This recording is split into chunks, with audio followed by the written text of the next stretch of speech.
Assalamualaikum warahmatullahi wabarakatuh. Baik teman-teman semua, kembali lagi dengan saya Selvi Sentia, dosen pengampu mata kuliah Kepemimpinan Pemerintahan, di mana pada segmen kali ini teman-teman kita akan membahas tentang pemimpin dan pengambilan keputusan.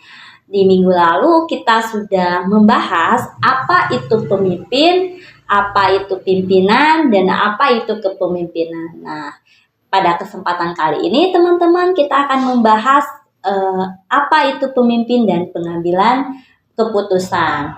Nah, perlu teman-teman ketahui, pengambilan keputusan menurut Kamus Besar Ilmu Pengetahuan, pengambilan keputusan atau disebut juga dengan decision making merupakan pemilihan keputusan atau kebijakan yang didasarkan atas kriteria tertentu. Nah, proses ini meliputi dua alternatif atau lebih, karena seadanya hanya terdapat satu alternatif, tidak akan ada satu keputusan yang akan diambil. Jadi menurut Kamus Besar Ilmu Pengetahuan, intinya keputusan itu harus ada minimal itu dua alternatif. Untuk apa? Untuk mendapat suatu keputusan yang akan diambil. Nah, pengambilan keputusan merupakan sebuah proses dinamis yang dipengaruhi oleh banyak kekuatan termasuk lingkungan organisasi dan pengetahuan, kecakapan dan motivasi. Nah, pengambilan keputusan adalah ilmu dan seni pemilihan alternatif, solusi atau alternatif tindakan dari sejumlah alternatif, solusi dan tindakan yang tersedia guna menyelesaikan masalah. Jadi teman-teman dapat kita simpulkan bahwa dalam pengambilan keputusan itu prosesnya selalu berubah-ubah atau dinamis yang dipengaruhi oleh keadaan apa? Keadaan di mana keadaan lingkungan, pengetahuan, kecakapan atau motivasi gitu. Dan pengambilan keputusan itu adalah ilmu dan seni bagaimana kita memilih keputusan dari alternatif yang tersedia. Nah, itu teman-teman sekilas tentang pengertian dari pengambilan keputusan. Jadi intinya pengambilan keputusan itu yang pertama harus ada dua minimal alternatif yang akan diputuskan. Kemudian pengambilan keputusan juga itu berubah-ubah sesuai dengan yang dipengaruhi oleh organisasi, motivasi, pengetahuan, dan lain-lain. Dan yang ketiga itu pengambilan keputusan adalah sebuah ilmu dan seni dalam memilih alternatif solusi gitu. Nah, dasar-dasar pengambilan keputusan, menurut Terry, pengambilan keputusan yang dilakukan oleh seseorang umumnya didasari hal-hal berikut.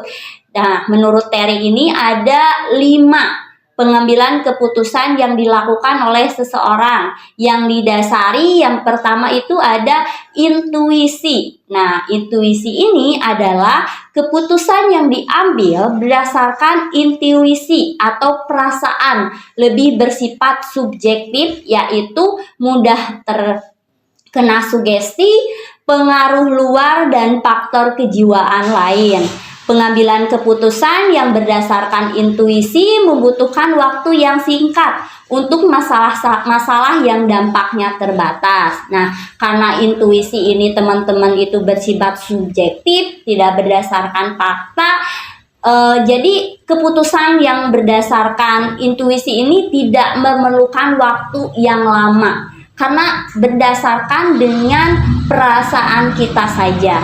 Kemudian yang kedua itu ada pengalaman. Nah, pada pengalaman ini, keputusan yang berdasarkan pengalaman itu sangat bermanfaat bagi pengetahuan praktis, pengalaman dan kemampuan untuk memperkirakan apa yang menjadi latar belakang masalah dan bagaimana arah penyelesaiannya sangat membantu dalam memudahkan pemecahan masalah. Jadi keputusan ini didasarkan atas pengalaman dari pengambil keputusan. Kemudian yang ketiga itu ada fakta. Nah, keputusan yang berdasarkan sejumlah fakta, data, dan informasi yang cukup itu memang merupakan keputusan yang baik dan solid.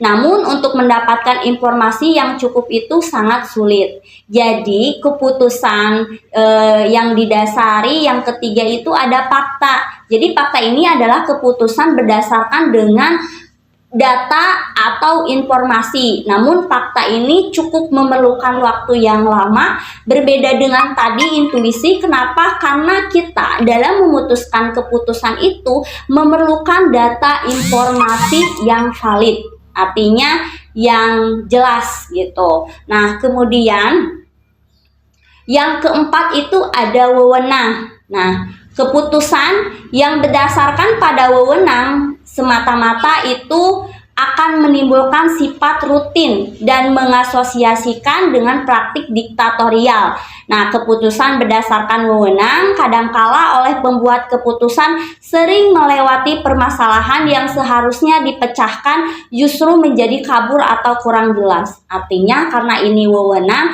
contohnya seorang pemimpin memutuskan keputusan untuk bawahannya gitu. Kemudian yang kelima ada rasional. Nah, rasional ini adalah keputusan yang bersifat rasional berkaitan dengan daya guna. Masalah-masalah dihadapi merupakan masalah yang memerlukan pemecahan rasional. Keputusan yang dibuat berdasarkan pertimbangan nasional lebih bersifat objektif. Jadi rasional ini kebalikan tadi dari intuisi. Kalau intuisi itu lebih bersifat subjektif, kalau rasional ini lebih bersifat objektif. Nah, itu teman-teman dasar-dasar pengambilan keputusan menurut Terry. Ada 5 ya, diingat-ingat. Yang pertama itu intuisi, pengetahuan, fakta, wewenang, dan rasional.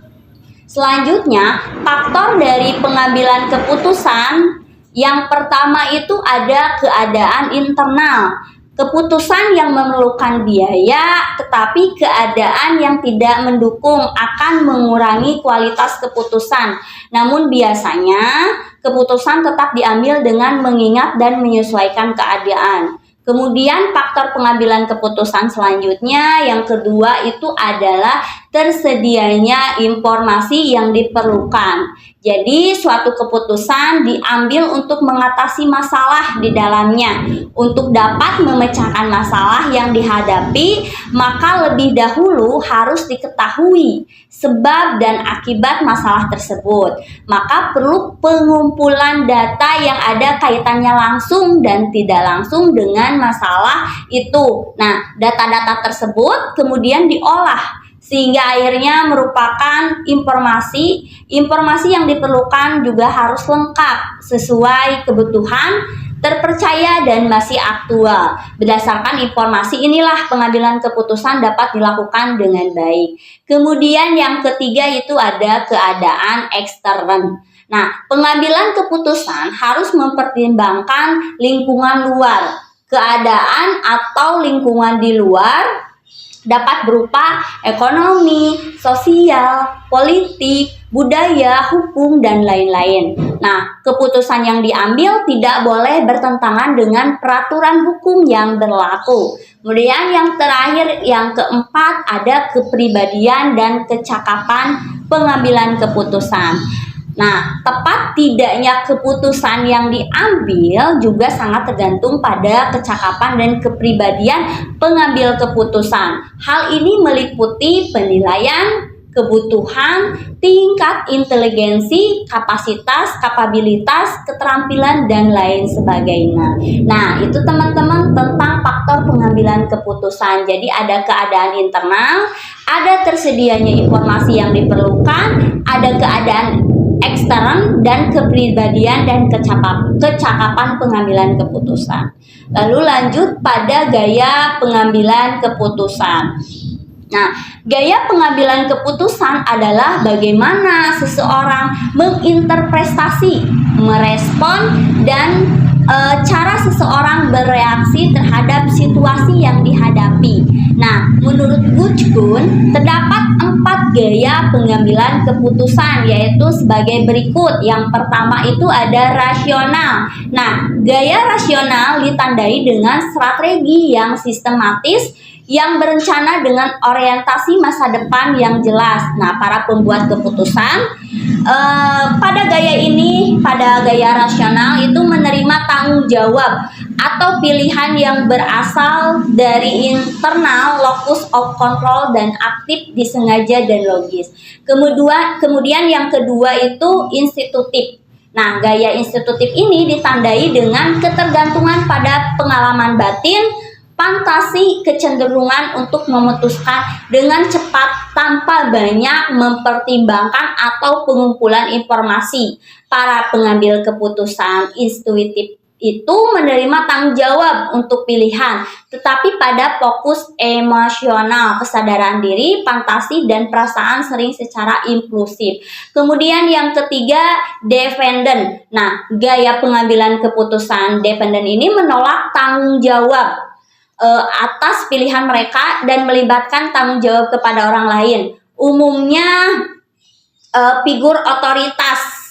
Nah, dalam arti lain, gaya keputusan ini cenderung atas keputusan orang lain yang mereka anggap sebagai figur otoritas, seperti orang tua, keluarga, teman, dan lain-lain. Kemudian yang keempat itu ada keraguan. Nah, cenderung menghindari situasi pengambilan keputusan atau tanggung jawab terhadap orang lain secara signifikan. Orang-orang ragu perlu lebih banyak waktu ketika mereka harus memilih suatu pilihan, tetapi mereka juga lebih selektif dan kurang lengkap dalam pencarian informasi. Nah, itu ya, ada 4 gaya pengambilan keputusan: rasional, intuitif, dependent, dan keraguan. Kemudian selanjutnya, proses pengambilan keputusan. Nah, jadi seorang pemimpin dalam mengambil keputusan itu harus melalui proses atau tahapan-tahapan. Nah, proses itu apa saja? Mari kita bahas bersama-sama, teman-teman. Yang pertama itu ada identifikasi masalah. Nah, dalam hal ini diharapkan mampu mengidentifikasi masalah yang ada di dalam suatu keadaan. Jadi seorang pemimpin dalam hal mengambil keputusan, yang pertama itu harus mengidentifikasi masalahnya dulu. Masalahnya itu apa gitu. Kemudian yang kedua, pengumpulan dan penganalisan data. Nah, jadi pengambilan keputusan diharapkan dapat mengumpulkan dan menganalisis data yang dapat membantu memecahkan masalah yang ada. Tadi setelah dilakukan identifikasi, lalu tahap selanjutnya itu mengumpulkan data informasi yang dapat mendukung untuk mencari atau menganalisis data yang dapat membantu dalam memecahkan masalah tadi yang ada. Kemudian yang ketiga itu pembuatan alternatif kebijakan. Nah, setelah masalahnya dirinci dengan tepat dan tersusun baik, maka perlu dipikirkan cara-cara pemecahan masalahnya. Jadi kita buat nih alternatif dari untuk pemecahan masalah yang ada. Jadi kita buat alternatif mana yang akan kita pilih untuk memecahkan masalah yang ada. Kemudian yang keempat itu pemilihan salah satu alternatif terbaik. Nah, jadi dari tadi alternatif yang sudah kita pilih, nah, kita pilih salah satu alternatif yang dianggap paling tepat untuk memecahkan masalah tertentu. Dilakukan atas dasar apa? Atas dasar pertimbangan yang matang atau rekomendasi. Nah, dalam pemilihan satu alternatif ini dibutuhkan waktu yang lama. Karena apa? Karena hal ini menentukan alternatif yang dipakai akan berhasil atau sebaliknya. Nah, jadi dalam pemilihan alternatif ini memerlukan waktu yang lama, teman-teman. Karena kita itu harus mengolah, menganalisis lagi, kemudian memilih alternatif mana yang baik untuk memecahkan permasalahan yang ada. Karena ini menyangkut ke depannya. Apakah alternatif yang kita pilih ini akan berhasil atau tidak. Kemudian yang kelima, pelaksanaan keputusan. Nah, dalam pelaksanaan keputusan berarti seorang pengambil keputusan harus mampu menerima dampak positif atau negatif. Ketika menerima dampak yang negatif, pemimpin harus juga mempunyai alternatif yang lain. Nah, jadi tadi setelah kita melakukan atau memilih alternatif yang kita pilih untuk memecahkan masalah, lalu pelaksanaan keputusan, pelaksanaan dari alternatif tadi. Nah, kita sebagai pemimpin harus siap menerima mau itu komentar negatif ataupun atau positif. Nah, apabila ada feedbacknya negatif, kita sebagai pemimpin itu harus siap, harus mempunyai alternatif lain untuk menyelesaikan permasalahan yang ada. Kemudian yang keenam itu pemantauan dan pengevaluasian hasil pelaksanaan. Nah, jadi setelah keputusan yang dijalankan, seharusnya seseorang dapat mengukur dampak dari keputusan yang telah dibuat. Jadi kita nih sebagai pemimpin, setelah kita melakukan pelaksanaan dari keputusan yang kita ambil, itu kita harus bisa memantau dan mengevaluasi apakah keputusan kita itu berdampak nggak bagi masyarakat gitu. Kita harus bisa mengukur apa dampak dari keputusan yang kita ambil tadi gitu. Nah, itu teman-teman proses pengambilan keputusan. Jadi apabila kita jadi seorang pemimpin, untuk pengambilan keputusan itu ada prosesnya, ada tahapnya. Kita tidak langsung mengambil keputusan, tapi yang pertama tadi kita mengidentifikasi masalahnya apa, kemudian mengumpulkan data atau menganalisis data yang menjadi membantu kita dalam memecahkan masalah, kemudian kita membuat alternatif kebijakan, kemudian memilih alternatif tersebut dan melaksanakan apa yang menjadi keputusan kita. Dan yang terakhir, kita harus mampu memantau dan mengevaluasi hasil dari pelaksanaan atau pengambilan keputusan atau kebijakan yang kita ambil untuk masyarakat. Nah, itu ya teman-teman. Nah, tadi ya teman-teman, kita sudah membahas tentang apa itu pengambilan keputusan, kemudian dasar pengambilan keputusan, serta sampai bagaimana proses pengambilan keputusan. Nah, jadi teman-teman, apabila nanti teman-teman menjadi seorang pemimpin, untuk mengambil sebuah keputusan itu harus melewati proses-proses tadi yang sudah kita bahas sama-sama.